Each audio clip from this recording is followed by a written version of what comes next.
CPM സംസ്ഥാന സെക്രട്ടേറിയറ്റിലേക്ക് തെരഞ്ഞെടുക്കപ്പെട്ട MV Jayarajan പ്രതികരിക്കുന്നു.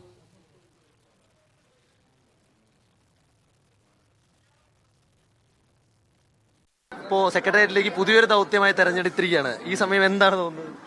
എല്ലാ പാർട്ടി സഖാക്കളുടെയും നേതൃത്വത്തിൻ്റെയും സഹായത്തോടുകൂടി വർഗീയതക്കെതിരായും ആഗോളവൽക്കരണ നയത്തിനെതിരായിട്ടുള്ള പോരാട്ടം തുടരുക തന്നെ ചെയ്യും. കണ്ണൂരിൽ പുതിയ ജില്ലാ സെക്രട്ടറി അതെ, അത് തെരഞ്ഞെടുക്കേണ്ടി വരും. അത് സ്വാഭാവികം. സെക്രട്ടേറിയറ്റ് അംഗം എന്ന നിലയ്ക്ക് എങ്ങനെയാണ് കണ്ണൂരിൽ ഇടപെടാൻ ആലോചിക്കുന്നത്? അല്ല, പാർട്ടി ഏൽപ്പിക്കുന്ന ചുമതലകൾ അത് നിർവഹിക്കും.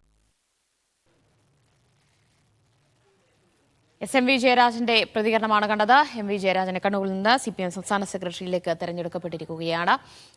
എന്തായാലും 89 അംഗ സംസ്ഥാന കമ്മിറ്റിയാണ് തെരഞ്ഞെടുത്തിരിക്കുന്നത്. അതിൽ 15 പുതുമുഖങ്ങളാണ്. 2 പേർ നേരത്തെ ഉണ്ടായിരുന്ന 2 പേരെ ക്ഷണിതാക്കളായിരുന്ന 2 പേരെ സ്ഥിരപ്പെടുത്തുകയും ചെയ്തിട്ടുണ്ട്.